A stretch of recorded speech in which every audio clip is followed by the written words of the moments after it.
Et justement, l'invité du matin, vous l'avez dit, Faustine Kelmel, est un candidat de l'Union populaire républicaine. Et c'est notre invité. Bonjour François Asselineau. Bonjour. Alors qu'est-ce qui vous fait penser que vous pouvez, mieux que les autres candidats, occuper le poste de président de la République ? Écoutez, moi je suis celui, parmi les candidats, l'un de ceux en tout cas qui a le plus d'expérience. Et je crois l'un de ceux qui connaît le mieux les dossiers. Voilà. D'expérience sans avoir jamais été élu ? Si, j'ai été élu au Conseil de Paris, mais surtout j'ai été, d'ailleurs je signale que parmi les favoris, il y a des gens qui n'ont jamais été élus. Je pense à M. Macron notamment. Moi j'ai été pendant plusieurs années au cabinet du ministre de l'Industrie et du Commerce extérieur sous le gouvernement de M. Balladur, et ensuite pendant plusieurs années dans le cabinet du ministre des Affaires étrangères du gouvernement Juppé sous la présidence de Jacques Chirac. Pendant 4 ans, j'ai donc ainsi fréquenté les allées du pouvoir et participé à des entretiens au plus haut niveau. Or, je rappelle que le président de la République, d'après notre Constitution, d'après l'article 5, est le garant de l'indépendance nationale. C'est-à-dire qu'il faut avoir la hauteur de vue nécessaire. Il faut s'être, si vous me le permettez, un petit peu frotté aux entretiens au plus haut niveau avec des chefs d'État et de gouvernement du monde entier. De l'expérience, donc vous le disiez, vous avez travaillé aux côtés de nombreux élus de droite. Vous vous situez où sur l'échiquier politique ? Alors, moi, je viens de la droite parlementaire. Ça n'est pas un mystère pour personne. D'ailleurs, je le revendique. Mais j'ai créé un mouvement politique le 25 mars 2007 pour appeler les Français à sortir de l'Union européenne, de l'euro et de l'OTAN. En faisant ça, vous imaginez que je me suis coupé des gens que je connaissais. Et c'est un mouvement politique de large rassemblement. Et ça n'est pas moi qui le dis, c'est le ministère de l'Intérieur, qui est la seule institution en France qui est habilitée à donner une étiquette politique, qui a classé notre mouvement en mouvement divers, c'est-à-dire au-dessus ou à côté du clivage droite-gauche. Et d'ailleurs, de fait, nos adhérents viennent d'un petit peu partout et viennent notamment pas mal de la gauche. Et pourquoi ? Parce que je ne propose pas que de sortir de l'Union européenne, de l'euro et de l'OTAN. Je propose aussi d'avoir un programme qui s'inspire des idéaux du programme du Conseil national de la résistance et de la libération, avec notamment une insistance toute particulière sur le fait de préserver les services publics. Je propose dans mon programme de renationaliser ou d'interdire de privatiser EDF, GDF, La Poste, la SNCF, Orange, TF1, et puis toutes les sociétés d'autoroutes et les sociétés d'adduction d'eau, ainsi que toute banque bénéficiant de fonds publics. Et puis je propose d'inscrire aussi dans la Constitution la sécurité sociale pour tous et les retraites par répartition. Je voudrais quand même qu'on revienne, parce que vous y êtes passé rapidement, sur ce que vous appelez le Frexit, la sortie de l'Union européenne et de l'euro. Pourquoi et pour faire quoi ?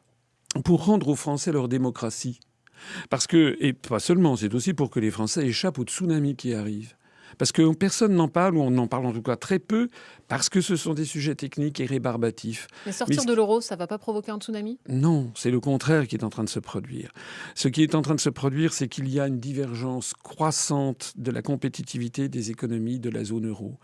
Depuis 1999 jusqu'à maintenant, on estime, et quand je dis on, c'est le Fonds monétaire international, c'est Nomura, c'est Natixis, etc., que la compétitivité de l'économie allemande s'est améliorée de 21% par rapport à l'économie française. Alors on fait quoi ? Eh bien, on a une monnaie qui est la même pour la France et l'Allemagne et qui est un peu entre les deux. Elle est sous-évaluée d'environ 15% pour l'économie allemande, surévaluée de 6% pour l'économie française. Ça veut dire quoi ?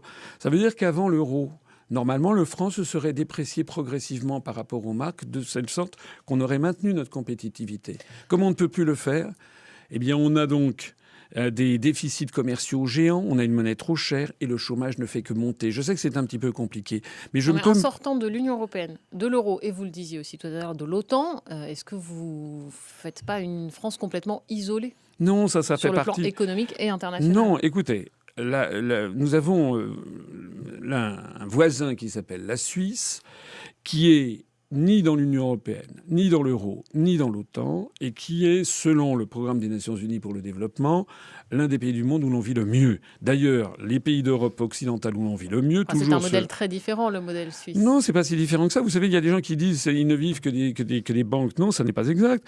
Vous savez que c'est aussi une grande puissance industrielle et exportatrice. Nestlé, vous avez vu dans les magasins, on trouve des produits Nestlé. Nestlé, c'est un pays qui fabrique beaucoup d'horlogeries, qui fabrique des produits chimiques, etc. C'est un pays qui est très ouvert sur le monde.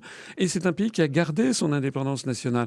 Moi, ce que je veux pas du tout fermer la France sur elle-même. J'explique, je l'ai déjà expliqué plusieurs fois, il y a 6653 traités bilatéraux ou multilatéraux qui relient la France au reste du monde.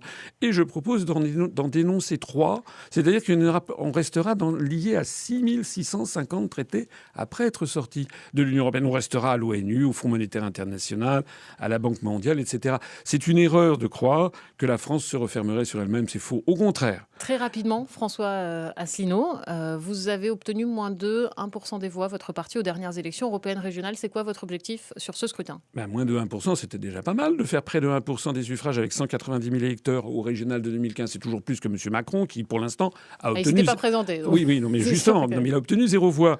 Donc nous, on a fait près de 1% des suffrages, ce qui n'était pas mal, puisque qui nous connaissait ? Il y avait peut-être 2% des Français qui nous connaissaient. Et votre objectif ? Là, en fonction du nombre de Français qui vont nous connaître, et je pense que ma notoriété est en croissance verticale, je le vois quand je me promène dans la rue, je suis abordé très souvent, je pense... Très honnêtement, je ne fais pas un effet d'annonce, mais je pense que je vais faire un score qui va surprendre. Il suffit d'aller regarder les sondages sur Internet où je figure. Je fais des scores qui sont assez spectaculaires. Bon, eh bien, nous verrons ça. Merci beaucoup, François Asselineau, candidate de l'Union populaire républicaine, d'être passé ce matin par France Bleu, et bonne journée. Merci.